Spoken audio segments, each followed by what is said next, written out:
You're tuned in to Oilers Nation every day with Tyler Yaremchuk, live every weekday on the Nation Network YouTube. The Oilers play a hockey game where they get good goaltending and a bunch of even strength scoring. That's a new one. Let's get into it with the lead.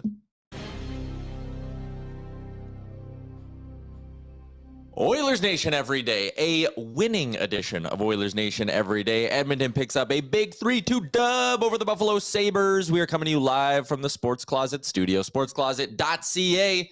Maybe you love the fact that Nick Bjugstad went 10 for 10 in the dot, and now you want a Nick Bjugstad jersey, Coombsy. That's what I was thinking. I love fourth liners who take draws, especially fourth liners who win draws.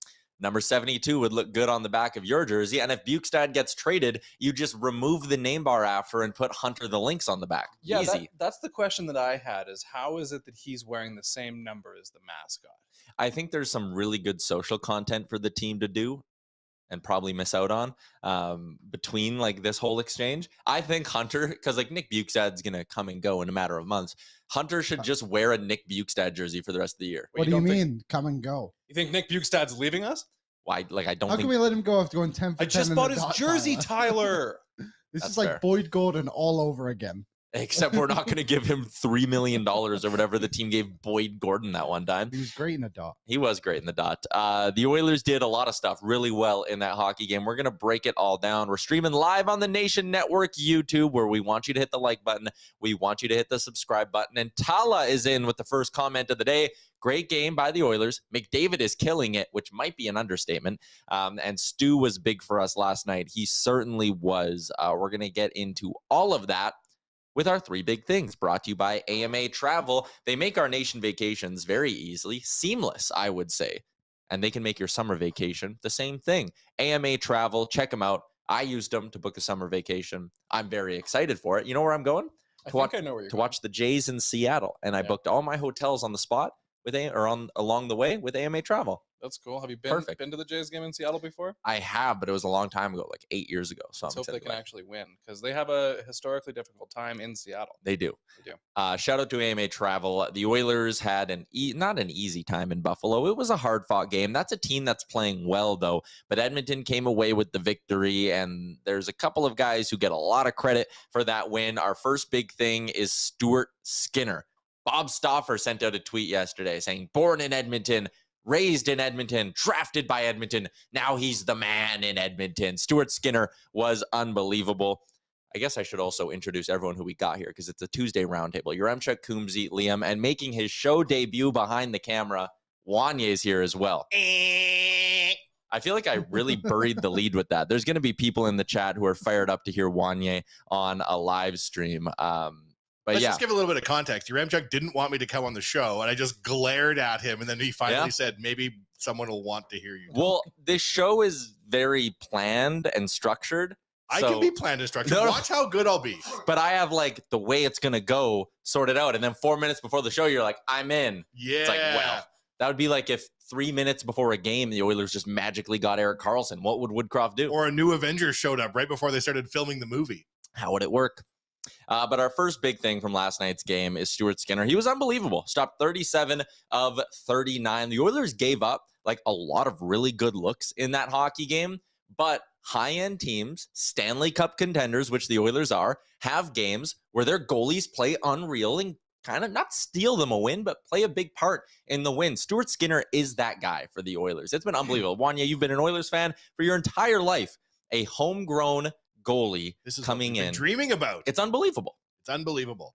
And he's so likable, too. He It's everything is. you could want. Yep. He's got the mustache. He's got all that. He really, like, he is, as much as McDavid and Draisaitl are, he is a major key to this team going on a long run this spring. He's the under the radar MVP of the team because 100%. I think everyone's pointed this out. We're all aware.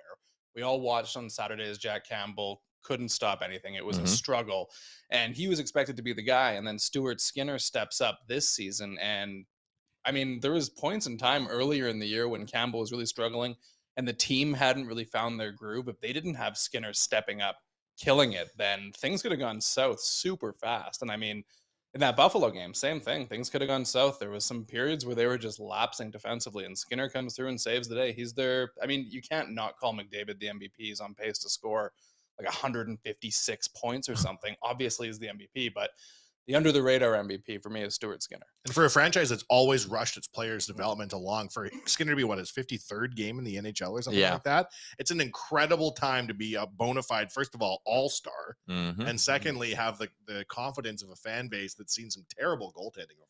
And also, let's give some love to Ken Holland earlier in the season, saying, you know what, let's just lock this guy up, because Stuart Skinner, for 3 more seasons after this one, 3 more years after this one, at a $2.6 million cap hit. That is value. And that makes the Jack Campbell deal way easier to stomach if you're a fan of the Edmonton Oilers and you're loading up their cap-friendly page. $7.6 million on your 2 goalies is very good, especially when one of them is capable of doing what Stuart Skinner can do. Does that mean we also need to give some praise to Peter Chiarelli for selecting him in the 3rd round of the 2017 draft? And we also need to give some credit to Bob Green, who we love to hate on over the Griffin Reinhart thing. But Bob Green was the Western Canada scout who would have identified Stuart Skinner as well. They leaned in really, really, really hard to drafting either kids from Edmonton or kids that played for the Oil Kings when the Oil Kings were good. Didn't work out a lot of the time, but they finally hit it with Skinner. It was worth it. They did. They made it worth it. It is a franchise. He's a franchise-changing player. I know people are going to be like, what are you talking about? But, like, man, getting a homegrown goalie who you then sign to a dirt cheap contract for the next 3 years, who's going to an all-star game in his rookie season, it's worth it. Kenneth Mark Holland in the chat says, put some respect on Kenny Money. Think of the crap we've paid for over the years. Javi Bulin, 4 years, $16 million. You gads. Yeah. And we finally have a guy. Did it himself. Local. Who was the last local goalie? Would it have been Grimpfier? Grimpfier might be it. Yeah, might be. Yeah, I don't know. He's from Spruce Grove. Rambassois, isn't he from? No, he's actually he played for the Oil Kings. He played for the Oil Kings. BC though. Oh, is he from BC? Yeah. I just remember he had a local angle. Yeah. Tyler Buns from St. Tyler Buns, he was a local. Buns Huns. Buns with a Z, baby. Yeah. Works at Spruce Grove Jeep now. Does he really? Yep. All right. If anyone's wondering what Tyler Buns is up to. Liam knows. Liam keeps tabs on guys like this. Our first big thing from last night, Stuart Skinner stops 37 of 39, makes some incredible saves in the process. The second big thing, I want to isolate this conversation to just what Connor McDavid did last night, because there's a bigger Connor McDavid conversation to be had in a little bit, and it ties into the Hart Trophy and things like that. He scores twice again yesterday. He keeps up this run of more often than not scoring 2 goals in a hockey game. We don't know what Connor McDavid's peak will be in his career, but this could very well be it. It's unbelievable. He is, at this point, he is 10 goals clear of David Pastrnak for second in the NHL. That is bananas. 6 2-goal games out of his last 8. Who does that? Players don't even go, like, star players rarely go on runs where they have 6 goals over an 8-game stretch. Yeah. Never mind 6 multi-goal games over an 8-game stretch. And what I love about this, Liam, we were chatting about it before, he's not getting bored of it, man. And he recognizes the importance of this stretch of games for the Oilers. Big celebrations, a big smile on his face when Warren Fogle gave him the nice pass and he was pointing at him. I like seeing that too, because I think that is a trickle-down effect to the rest of the roster. Yeah, I think he's a good team player, isn't he? Like, I know he puts up all these points. He can be very selfish about it all, but yeah, we got it here. When he scores that goal, like, he is absolutely fired up. And probably since that, say, Philadelphia game where he celebrated that one deflected goal that went in when they were down, I feel like since then, it's kind of been like, he's just gone absolutely nuts. He's so pumped to get it. And this is perfect timing. I mean, we're coming down the stretch here into the playoffs, and we're getting peak McDavid, but I still feel like there's more there because he's Connor McDavid and you never really know what you're going to get. We're so lucky to be watching this. It's going to be weird. Everything comes to an end when one day, distant future, there's no more Connor, what we've witnessed. Yeah, this is going to be one of those years and one of those stretches we look back on in a long time and are like, man, remember that time McDavid just scored 2 goals every game for like 2 weeks? It was wild. And we were all like, what's going on with that? Hey, Coom? Yeah, it's funny because I did kind of a look into this a little while ago, but you know, he hits point number 7 and 800 for his career this season, and he could feasibly hit 900 and 1,000 by the end of next season. Like, we could see him hit 1,000 feasibly like towards the end of the season next year. Like, there's what on earth? It's wacky. It's I remember at the beginning of the year we were kind of all talking like, what's the expectation? And it kind of seemed like, okay, yeah, this is the year he'll probably bust through 50. And he's already busted through 50. He's at 54, and we're like a week into March. there's still 18 or what, 18, 19, 20, 17 games 17 left. games Wow. left. He could feasibly score another 80. 25 goals the rest of the way. Finish like, what do you? Well, that'd be, yeah, like if he cracks 70, it's instantly one of the best seasons ever. If not, Might be the most impressive. Like, look at the era. Exactly. No one's coming close to this. Ovechkin in the salary cap era, the best goal scoring season is 65 by Ovechkin. If you clear that, it's mind remarkable. And if you clear that while just, again, producing the volume of points as well, it's not like he's just scoring goals.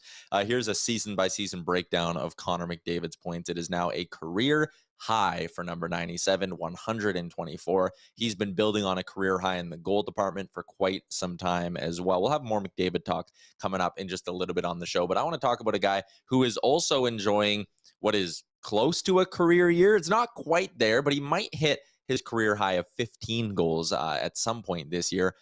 The year from Derek Ryan has been unbelievable. And I have a fun little stat because this guy scores a lot despite not playing a lot. He's one of the players who hasn't really gotten extended time with McDavid and Draisaitl. He stays in the bottom six for the most part, but he stays productive. Goals per 60 minutes on the ice at 5-on-5. This is how the Oilers rank.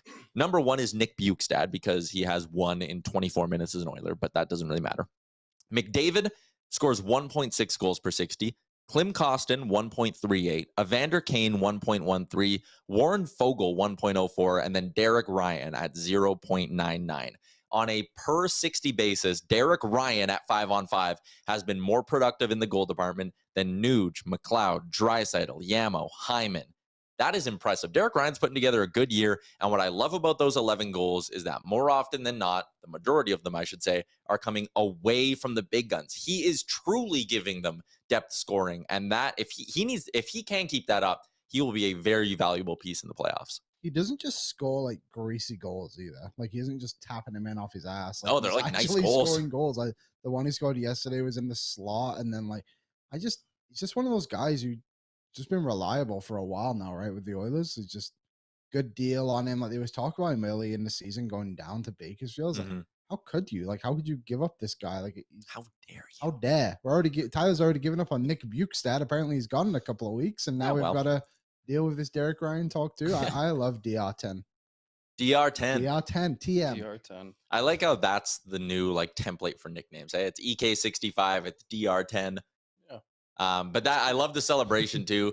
Former University of Alberta Golden Bear Derek Ryan has been unbelievable this season. He's been consistent. It's not like he just scored 8 goals over a 12-game stretch, got stupid hot, and that's inflating his numbers. Like he's just consistently been chipping in. Every 5 games, you're going to get a Derek Ryan goal at some point. He's going to kill a ton of penalties for you. He's going to win a ton of draws for you as well. He is an important piece of this lineup. You make an excellent point. He does have 2 first names. He does. And usually you can't trust people with 2 first names, but he might be the exception. The only exception. You have 2. Yeah, Cam and Lewis. Yep. Chris Russell. There's another We one. liked him, and you could trust him. He blocked a lot of shots. Yeah, all-timer. Derek Ryan was great, as was long Derek Ryan, Nick Bjugstad. And people are saying that I am a hater for Nick Bjugstad because I said he probably won't re-sign here. Maybe he will. Maybe he'll love it here in Edmonton. But he was good last night. 10 for 10 in the dot. That was like a problem this team had. You don't throughout really the regular see season. 10 for 10 in the dot much. No, you don't.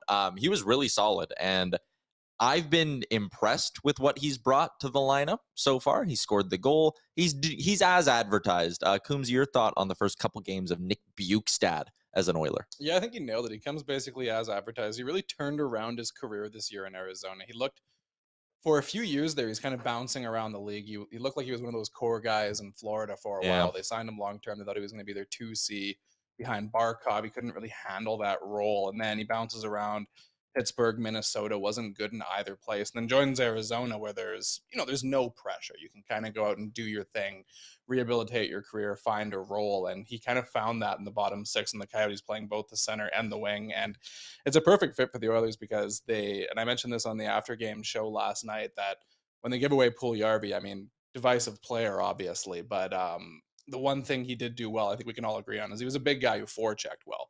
So the Oilers, at the very least, after giving up Puljujarvi and the salary cap dump for the Ekholm deal to make it work, they had to go out and get somebody else. And they found somebody with pretty much that same skill set in Bjugstad. The bottom 6 is just kind of coming together, buzzing in general right now. Like that fourth line of Shaw, Ryan, and Klim was on that line last night, right? Like they had a really good game. Fogel's been kind of doing his thing too. And then also like McLeod got the elevation to the first line yesterday too. I thought he had a pretty decent game. Like it's really good timing for the Oilers to start getting like all this coming together for them as we're getting close to the postseason. Nick Bukestad's made just under $30 million in his career. What on earth? But no playoff runs because he was with the Panthers when they were bad. $30 million because his last deal before the one he's currently on, the Panthers had him for 6 years, $24.6 million, and then they just like immediately regretted it. What on earth? Dale Talon masterclass. But Right it's there. Boydie Gordon money. He's never gotten out of the first round of the Boyd earned playoffs, it. though. One playoff appearance with Florida, one with Pittsburgh, one with the Wild. So 15 career playoff games. I'm sure he's thrilled to play on a team that might go on a deep run. Yeah, he should be fired up. Looking at the Oilers line combos here, when Evander Kane is back, which we're hearing might be as soon as Thursday in Boston, which would be a great game to get him back for.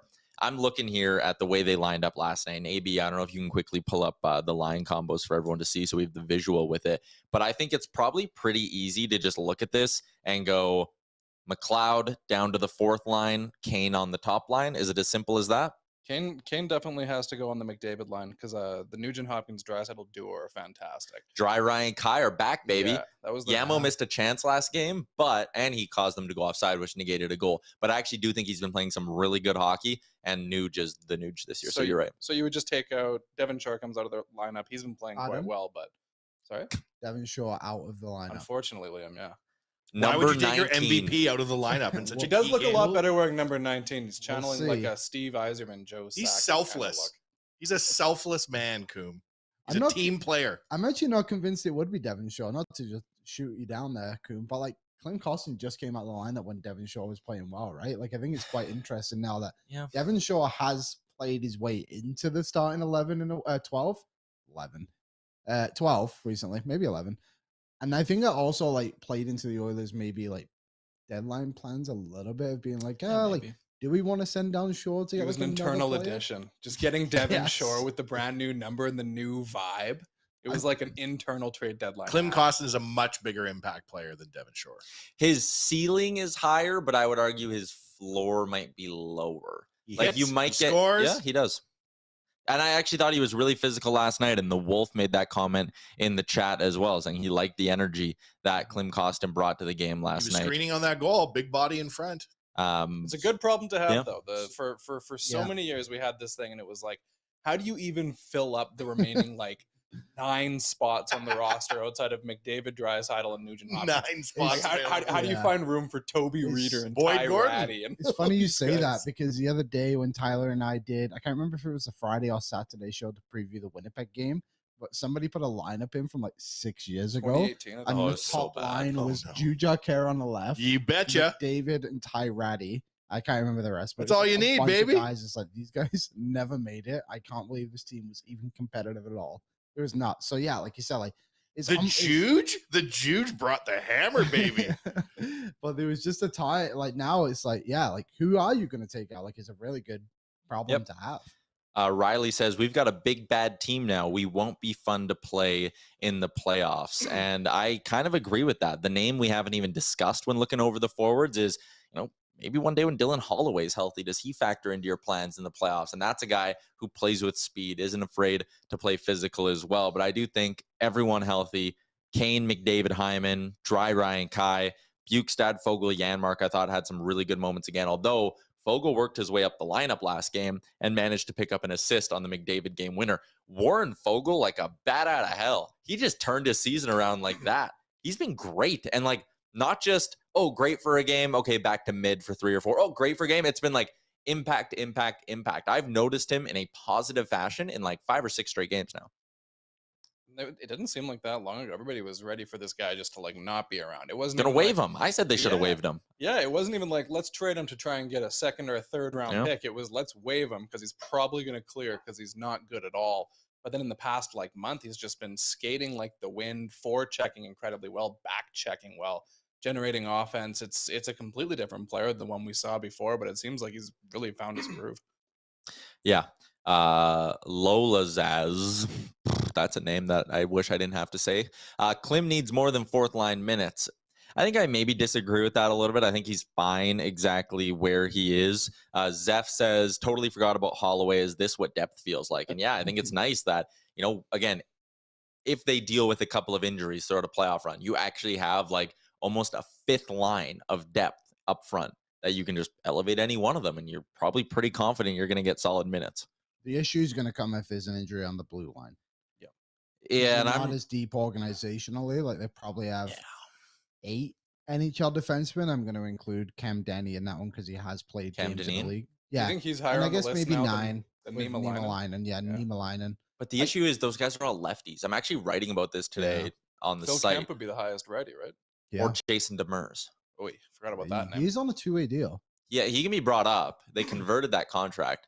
But like on the left side, Nurse, Ekholm, Kulak, if one of those 3 happens to go down, Broberg can play, Niemelainen can play. You mentioned Cam Dineen, who they picked up from the Yotes. On the right side, CC, Bouchard, Desharnais, Demers would be the next man up. So if someone were to go down, you're in a bit of trouble on the right side, unless you're confident enough in Kulak, Broberg, or Ekholm, one of those guys flipping over to the right-hand side. Then it's like, okay, maybe you're set a little bit more. But I would argue with Woodcroft always wanting to play 11 and 7, man, one injury to the right side is really going to hurt you. And also Desharnais has been plateauing a little bit as of late. I thought he played pretty well in the last game because he was okay. It was the first one in a while they had done a 12 and a 6. So his minutes went up. I think he played about 15, 16 minutes against the Sabres and looked fine. And I mean, to be fair to him, it's, he did miss a significant amount of time at the beginning of the season due to injuries. So there's probably going to be a bit of fatigue settling in here now. Yeah. Like he comes into the season a step behind, then comes up, makes the NHL debut.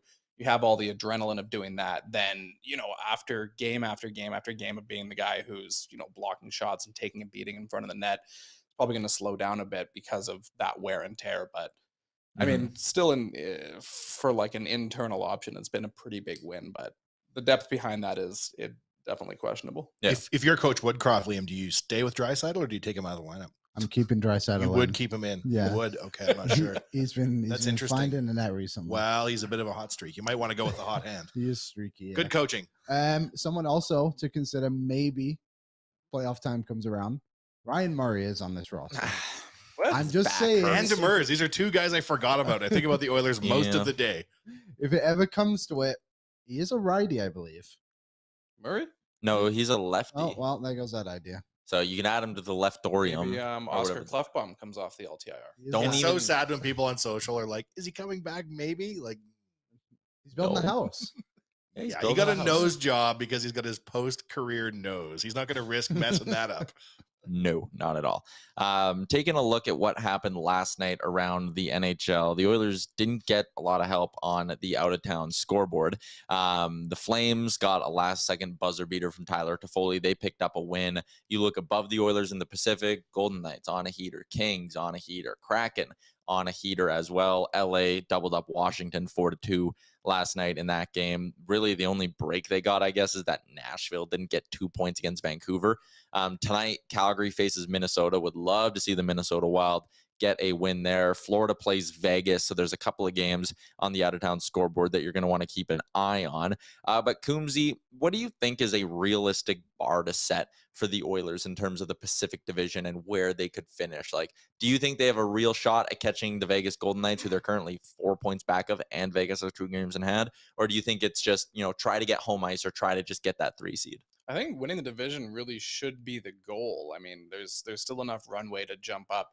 The 2 games in hand is the unfortunate thing, but they also play Vegas and LA twice more each. They play Seattle just once more. So, I mean, winning both those remaining games against LA and Vegas, there's going to be 1 in Edmonton and 1 on the road in each of those situations. It's a pretty big ask, but I mean, the Oilers are somewhat in control of their own destiny here. Not to the fullest extent. They're not the team with the games in hand. But if they win those head-to-heads, and it's right there, and I think that's what you want if you're the Oilers. You want to guarantee yourselves as many home games in the playoffs as possible. That's just kind of the standard thing. The West is wide open, and the Golden Knights aren't amazing this year. They've got issues with injuries. The Kings, their goaltending's been all over the grid. They're not perfect teams. The Oilers should be able to jump them in the standings.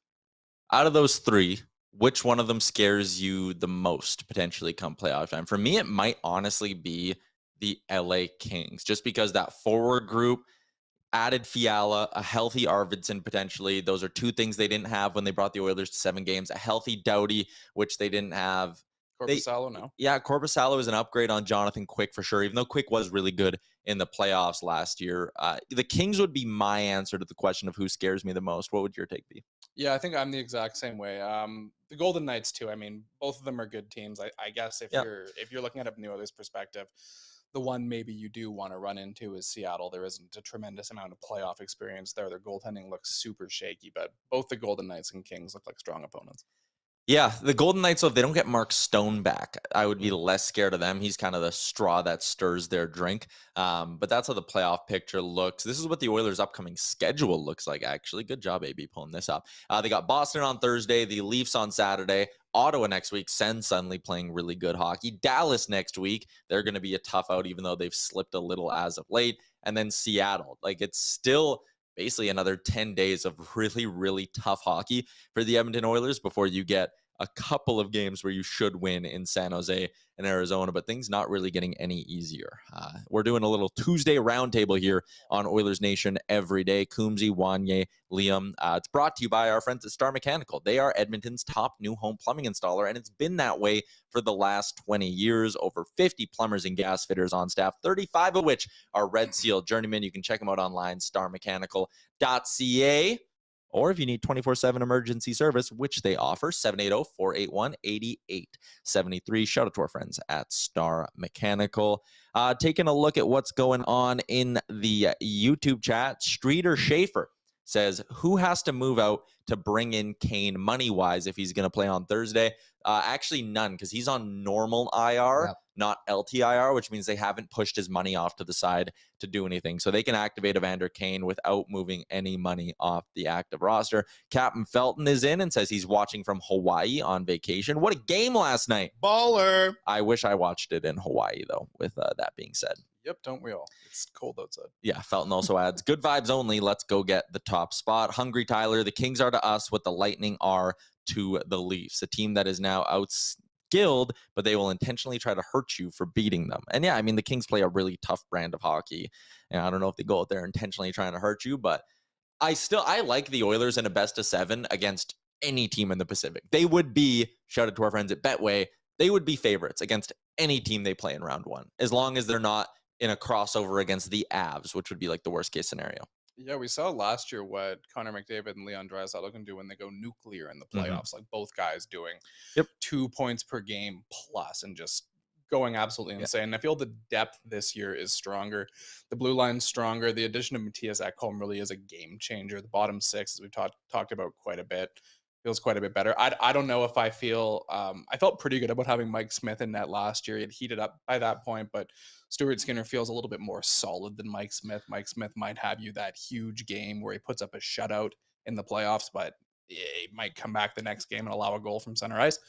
So I probably feel a little bit more confident in the goaltending this time around. Like the vibes probably are better this year than last. And I think the forward group's better than it was last season as well, just when you factor in, the Nuge heater that seemingly will never end. And, maybe some guys like Fogle and McLeod who are ready to take on bigger roles or be more impactful. The last area I wanted to hit on today is Connor McDavid. Again, I said we're going to circle back to him, and we are. The idea that he does not unanimously win the Hart Trophy this year. Greg Wyshynski had a piece up about this, and I know it got a lot of people fired up. If Connor McDavid doesn't win the Hart Trophy unanimously, that someone should have their vote stripped. It'd be ridiculous. What did Wyshynski say? It was basically like, there's a case that David Pastrnak or Tage Thompson kind of thing could be the MVP. That's the argument. And then I saw someone else was tweeting about, can you really have your MVP finish 101st in plus minus in the NHL? If you're using plus minus as the reason to try to knock down Connor McDavid, here's the top 5 in the NHL for plus minus right now. Hampus Lindholm, Thomas Tatar, Matt Grzelcyk, Brandon Carlo, and Joe Pavelski. Hockey Hall of Famers each. There was a year where there was a guy on the Washington Capitals. I think it wasn't Mike Green, but it was his D partner. Was it Jeff? Was it a Schultz? Who was Jeff it? Schultz. Oh, Jeff Schultz. And he had like a plus 56 rating or something. He wasn't the reason. He should for be that. the Hart Trophy winner. Yeah, like they should just bring back the Bud Light plus minus award. Was there one? Yeah, Bud Light handed out a trophy for the guy with the best plus minus. Just do that. Well, they don't like Bud Light anymore? And that's your real Hart Trophy, the Bud Light plus minus award. Connor McDavid he's already, or I shouldn't say already, he is 4 points away from having statistically the best season points wise of the salary cap era, because Nikita Kucherov had 128 in 2018-19. Joe Thornton had 125 in 05-06. And then it's McDavid this year at 124. Oh, and McDavid last year at 123. And then Yager at 123. Those are the 5 most productive seasons in the salary cap era. Connor McDavid's, in all likelihood, knock on wood, going to be the first player to hit 130 points in the salary cap era, and he could very well be the first player to hit 70 goals in the salary cap era as well. If you think yourself into a pretzel of not giving this guy the Hart Trophy, you're just an idiot. If you're Coach Woodcroft, Liam, do you stick with Connor McDavid or do you pull him out of the lineup? I'd probably keep him in. You would keep him in? Just for the mojo he brings when he scores goals. Play the hot hand, hey? Yeah. But even though he similar doesn't have to a great Draisaitl. plus minus, Well, that's what I'm saying. You got to get the plus minus sorted out, or maybe you don't play. You know? It's just funny that the arguments have to come down to a plus minus. He will be raising the cup above his head, and there will be people on social media who are like, they won't do it tomorrow. They won't do it next season. Wasn't good enough defensively, No tell you that. chance. This is the best team ever. No chance. Just feels to me like it's, you know what, the trade deadline came and went. Now we can't roster bait and talk about what might happen because it's happened. Yeah. So that was the obvious hate clicks thing. And Oilers fans are going to buy into it. Every single Oilers fan is going to reply to it. We're biting on it right now. Exactly. We're talking about it. We're making content out of it. We are well aware of how the content wheel spins. Well played, Greg Wychinski. Thank you, Greg, for the free content. The playoffs are assured. We have to find something to bitch about for the next 6 weeks. What else are we going to talk about now? Whether Nashville or Calgary are going to make the playoffs? What do you want to do? Look at our empty lives? No. It's like last year when they were doing the MVP talk and it was like 20 names in the hat. There was a lot last year. Are we really going to discuss all of these people when we know there's probably... Yes, in turn, we will get to them all. There's probably 2 or 3 at most. There was 7 different guys last year who got a first place Hart Trophy vote. Can you name all 7? Yes. 7 guys who got first place Hart Trophy votes. Johnny Gaudreau. That's 1. Austin Matthews. That's 2. McDavid. Huberdeau. Henri Richard. Kirill Kaprizov. Kaprizov did, yeah. So that's 5. 2 McKinnon, more. 6. No, McCaw? no McCaw? McKinnon. No McKinnon or McCarr. Neither of them got a Was first there place any vote. defenseman? Yeah, one's a D-man, one's a goalie. Maurice Richard. Goalie. Oh, Shesterkin. Shesterkin was he finished third. Goalie. Who won the And as a Norris? D-man, McCall won the Norris. No. Oh, Roman Yossi. Roman Yossi had his Oh, really? 96-point season and finished 6th in Hart Trophy. Well, that's probably pretty fair. This year, it's not going to be that distributed. It's No. going to be pretty concentrated. 1 or 2 people might, again, try to stand out and be cool and get clicks and not go with McDavid. But Noah made a good point in the chat. McDavid would be plus 80-something if power plays counted in plus minus. And I actually just looked up. So in all situations this year, Connor McDavid has been on the ice for 149 goals for. Second in the NHL is Leon Draisaitl at 140. Third in the NHL is Zach Hyman at 138. Wow. Fourth in the NHL is Ryan Nugent-Hopkins at 131. And then fifth is Rasmus Dahlin, and then Erik Karlsson. Really? Rasmus Dahlin? Good Yeah, for that's him. surprising. Future Oiler Erik Karlsson. It was a few years ago, or many years ago now in the NBA. I think it was a year LeBron won the MVP, and the votes were like 49-50. Like he would have been the first ever unanimous MVP, but somebody voted in New York for Carmelo Anthony to be it, and a lot of people didn't even have him second on the ballot, and he had him third. And That's everyone's what's like, going to "You're a happen this joke." year. Yeah, There'll be one guy who goes out and votes for Pasternak or just the Bruins as a team. Like a write-in vote is going to be like the Bruins as a team for MVP and some stupid like crap like that. But he'll probably go almost unanimous. He went unanimous in the shortened COVID season when he scored almost 2 points per game, right? Was he unanimous? Yeah, he was, because it was like the first time since Gretzky or something like that that he went unanimous. So it is possible, but and I mean the voter fatigue thing got out of the way last year too, so it's voters should feel fine going back to him here. We said that early in the season. I think he was like even money or plus 120 to win the Hart, and it was like that was such a lock. I had him. I still got him in January at plus 165 to win the Rocket Richard, and I actually cashed it out yesterday because the cash out looked so good. But it seems like he's going to run away with every award, and the awards are in Nashville this year. by the way. Danger Suede says McDavid will get his 60th of the year in Toronto on Saturday, which means he would need like 6 goals in 2 games. So I don't know about that. Blazing. But I'd love it because we'll be there. Shout out to AMA Travel, another exciting nation vacation. We leave on Friday, staying at the Fairmont Royal York. That's kind of quality you get when you do a nation vacation with AMA Travel. Where else do we want to go here? I want to catch up on the chat. Kyler says Jack Edwards isn't voting. Is he? He isn't, but there's a couple guys in Boston. Yeah, that's like Joe Haggerty might go Panarin or Pasternak for the Hart, and or they would go Patrice Bergeron as a send out. Yeah, something like that. I think we shouldn't expect McDavid to win unanimously. We should expect a Bruins vote. Someone's going to be a dick. Someone's going to do it. Yeah. Let's get to our Betway wrap for today. Hit that button, Aaron. Ching. Someone said in the chat, Liam, I have beef with someone, but I forget who, that they're like, oh, never follow Tyler after last night's bet. I was the only one who was right again last night. 2+ points for McDavid. Oilers win +120. Bang. And I had Draisaitl got 2 points wiped off the board, and I had Draisaitl 2+ points. He did have 2 points. That Hyman missed empty netter. That was tough. Tough for the puck line bettors out there. Yeah. So what do you like tonight around the NHL? well, tonight, Tyler, I am going with a Clayton Keller shot prop of over 2.5. He has now hit this in back-to-back games. Clayton Keller is a very good hockey player that people never get to watch because he plays on the Arizona Coyotes. So -134 for Clayton Keller, hit that in back-to-back games. And then the New Jersey Devils versus Toronto. Now, New Jersey have been very, very good at home recently. And they just got that new toy named Timo Meier.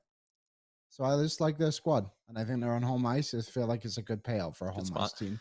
If you want to do like a little emotional hedge tonight, the Golden Knights are road dogs in Florida. They probably shouldn't be, considering they've won 7 of their last 10 or on a 3-game heater, and the Panthers have been 500 in their last 10. Yep. I'm going to be betting on the Golden Knights because then there's 2 outcomes. I win my bet. I win money. The Golden Knights miss out on 2 points, and it's better for the Oilers. Emotional hedge. There you go. That's a great logic. Be a great name for a band, Emotional Hedge. Yeah.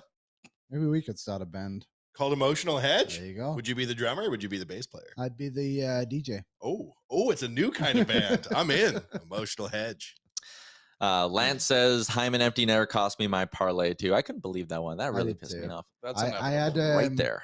McDavid 2+ points, Oilers to win, and over 5.5 goals. And I got 2 goals wiped off the board.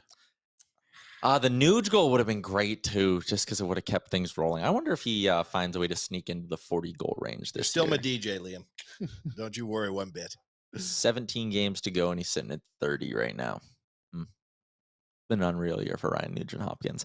Tyler said the over in Oilers versus Sabres. Yeah, I did say take the over on DFO. But your official bet on our show. on our show is not that. So if you have beef with me saying take the over on DFO Live, you got to go to that chat and rip on me there. I'm 2 different people. So wait, you're saying you're making one pick on one show and then making the other pick on the other show, so you're always right? Emotional Hedge. No, they both could have been wrong, and they both could have been right. Okay, I see. But anyways, Loomis says take Florida to win and an Anaheim win tonight. Who is Anaheim playing tonight? They're in Seattle. Oh, that's tonight? That's Arizona's playing Seattle. I thought Anaheim. Oh, no. Anaheim, Wait. Seattle tonight, yeah. Arizona's playing St. Louis. That's what I meant. Yeah. Anaheim, Seattle. I missed that one on the out-of-town scoreboard look. So, yeah, hopefully Anaheim can find a way to get a big win for the Oilers tonight. That'd be great. It's out-of-town scoreboard watching season because we're in the thick of – I mean, I have a tough time saying the Oilers are in the thick of a playoff race considering they're 9 points up on the Calgary Flames, who are really the only team that can catch them in the Pacific Division. What a bunch of idiots. The Calgary Lambs. Yeah, they're going to – it'll be interesting to see what happens there this summer. It's a conversation for another day. But, like, I wonder if that GM's back. I wonder if they maybe elevate Daryl upstairs and do something there. I think they should just get rid of Mr. Sutter. They should just close the franchise and implode the stadium and do like a dispersal draft. Send them back to Atlanta. Let's start again from scratch. There was talk about Atlanta getting an expansion team. I think it's so dumb. If you can't get your arena together, you got to move to Atlanta. Did they fire? Did Bob Hartley get fired one season after winning the Coach of the Year? Yeah. Yeah. So that it could happen here with Sutter, maybe, or is he just too entrenched? I think they signed him for too long. Yeah, they can't fire him. They had to bring him off the ranch. They had to bring the big money out. Yeah. So they're either going to have to move him upstairs into a president of hockey ops role and let some other newbie Brian coach. Burke. Yeah, that makes some sense. Yeah. Once again, shout out to our friends at the Sports Closet. 3 locations in Edmonton: Kingsway Mall, St. Albert Mall, and Sherwood Park Mall. AMA Travel, Star Mechanical, Today is not, as you can see, their logo's not there, so it's not a Sherwood Ford Giant game day. Tomorrow's not either. 2 days off for the Oilers, which means they would have had a night to party in Buffalo. The dream. That's why you get in this league. Yep, that is why you get in this league, to have a night off in Buffalo. They probably went across the bridge to Niagara Falls. And I actually think they flew to Boston right after the game, so they would have had a night off in Boston, which maybe isn't that bad. But anyways, they'll be back in action Thursday against the Boston Bruins. Tomorrow, Frank Saravalli is going to be on the show, so we'll break down some post-trade deadline stuff with him, maybe get some insight into what the Oilers were maybe close on in the last 24 hours leading up to deadline day. So we'll do all that tomorrow on the show with Frank, and then Thursday we'll get set for a game day, and then Friday we'll break down that game day, and hopefully it's a big win for the Oilers against the Boston Bruins. Friday, I'm also going to be doing the show live from Toronto as well. So there you go. Plenty to look forward to this week on Oilersnation Everyday. Coombsy, when do you want to do our next BJ and Radio episode? That is a good question. Are they playing right now? Yeah, they're tied 2-2 with the Pirates in the bottom of the 7th inning. Riveting action. Another really good Yusei Kikuchi start. 3 innings. 2 walks. You don't love to see that. 2 strikeouts, no hits. Can you say his name again? Yusei Kikuchi. Yusei Kikuchi. Baseball. Ricky Tatum pitched 2 innings as well. Really? How'd Ricky do? He allowed 2 earned runs on 3 hits and a walk. Struck out 2 though, and he allowed a bomb. So not bad.